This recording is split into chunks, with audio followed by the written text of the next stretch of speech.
Kahit hindi ka na namin pwedeng kaya nga, so noong 1877, kung muna nag-aral sa Academia de Bellas Artes sa San Fernando sa Madrid. Ayan, so, mapa ng Pilipinas, baliktad, kulay na yung manggi, tayo yun, mga Indio. So, tingnan nyo ngayon yung babae at ang mga pagkakaw. Gusto na ngayon.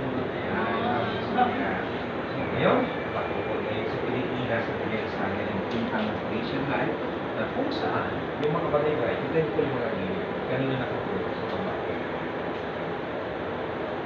Yung mata ng mga lalaki at yung hunyatak ng pagkakakatag na direksyon.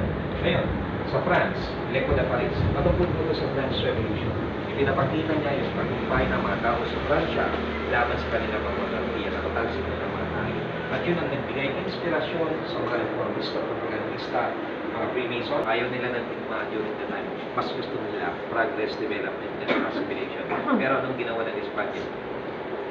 Inequality. Tayo sinabog, mga lilat na tawag ng mga hindi tayo pagkasal na. Malit na bewang, pag-ipit ng sentro. Yan yung sinilaga.